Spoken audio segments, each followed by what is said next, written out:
The Cleveland Cavaliers last season broke through and were one of the most surprisingly good teams last season. With the young core most teams would kill for, led by All-Star guard Darius Garland, All-Star center Jarrett Allen, and the 2021 third overall pick Evan Mobley. Now that the deal is done, this team now gets to add a certified star in Donovan Mitchell to run with this young group, and it now puts them in the upper echelon of the Eastern Conference, ready to compete with the best that the East has to offer.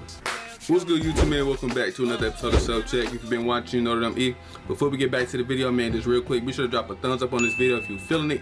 Hit that subscribe button, it helps the channel out a ton, and even turn on post notifications to know when we drop videos over here on Self Check.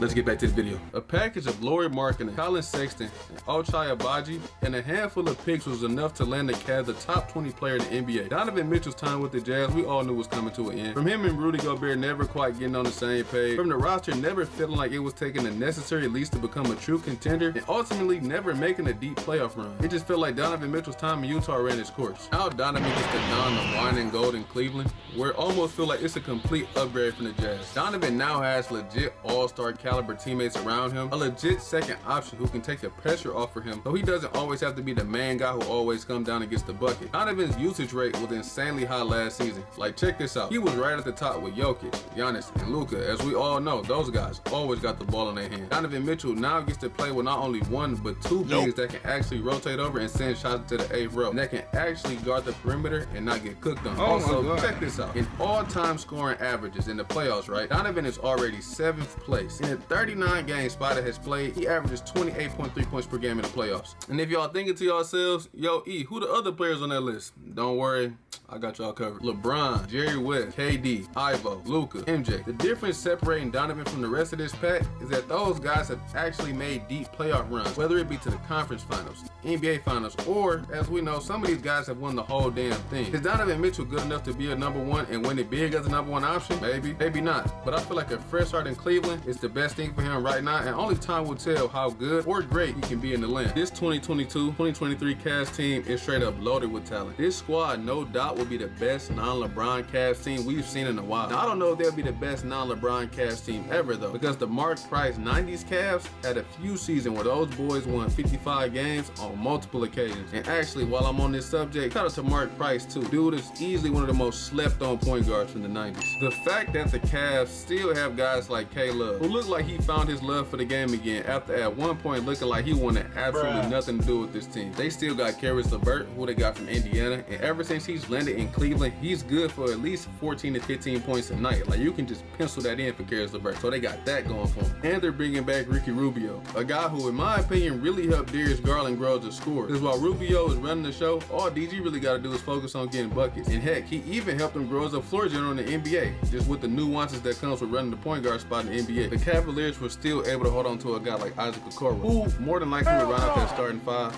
and who is also still developing as an offensive player, but still has a lot of upside, and is showing signs of being a real good defender on top of the crazy athleticism he already possesses. The Cavs more than likely will run a starting five of DG, Spider, Okoro, Mobley, and Fro, with Rubio, LeVert, Osman, K-Love, and Robin Lopez running that bench unit. This Cavs team can legit go 10 deep, and you can't tell me that this team can't contend with some of the beasts that run in the East. Darius Garland is just ridiculous, and last season he broke out and put the league on notice. If the last star point guard that played for the Cavs has the best handle in the game, the star point guard they got right now has the most shifty handle in the game. Standing in front of DG is an absolute chore for any defender, or hell, defenders for that matter. DG's quickness and ability to easily blow by his man and break down defenses at will opens up everything for the Cavs. It opens up live passes to the Twin Towers to either Fro or Mobley, or any of the guys who spotted up in the slots or in the corners. At only 22 years old, DG is already one of the best playmakers in the league.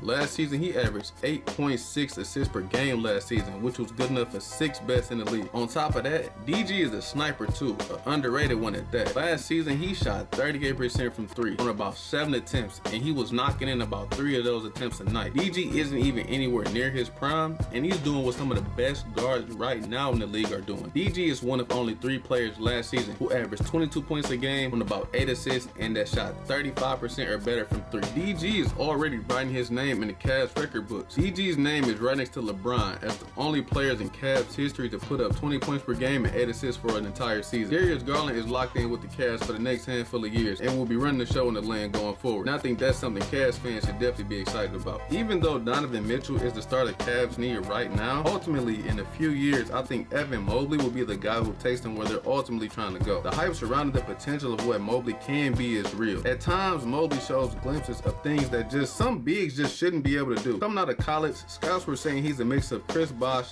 and Anthony Davis. When you watch him play, you can see exactly what those scouts were getting at. On offense, he has the soft touch just like Bosh, with the floaters in the lane, mid-range game, and he can even knock in threes from the outside. On defense, he's versatile just like AD, being able to challenge almost anything that comes towards the rim, and he might even embarrass the offensive player in the process, and keeping pace with guards on the perimeter. It won't be too long before we start looking at Ev as one of the best bigs in the game. In just his rookie season, Mobley averaged 15 points a game, 8 rebounds, 3 assists, and 2 blocks, which was good enough for 8th best in the league, just showcasing that he's a jack of all trades and that there is nothing but good things to look forward to going into his sophomore season. The history of the NBA has shown us that small backcourts don't win championships. Actually, the last backcourt to do so played here in Detroit. That was Zeke and Dumars. That was 32 years ago. This backcourt we all know is going to draw a lot of comparisons to the Dame and CJ backcourt. Undersized, scoring guards, bad defenders, everything along those lines. While those are true, there's more to it than just that. The best Dame and CJ led Blazers team was obviously the 2019 squad that made it to the Western Conference Finals, but ended up getting swept by the Warriors without KD even playing a single game. The difference between those guys and this backcourt is that Dame and CJ's rim protection when they would get blown by was nerve. Answering Zach Collins. Was Zach Collins probably taking the cake as the best one out of that 3? When DG and Spider get beat off the bounce, their rim protection is 2 of the top 10 to 15 shot blockers in the league right now. With 2 defensive anchors like that being able to rotate over and block shots and man down the middle, and the backcourt serving up buckets to the other team guards, or hell, whoever has to defend them, all I can say is good luck to whoever draws that assignment. The Cavaliers have a lot of upside and promise on their side going forward. From current stars to all-stars to future all-stars. For once, the future in Cleveland post LeBron is actually looking bright. And next season, we'll be able to see if they can put it all together. And if next postseason, playoff basketball will be returning to the land.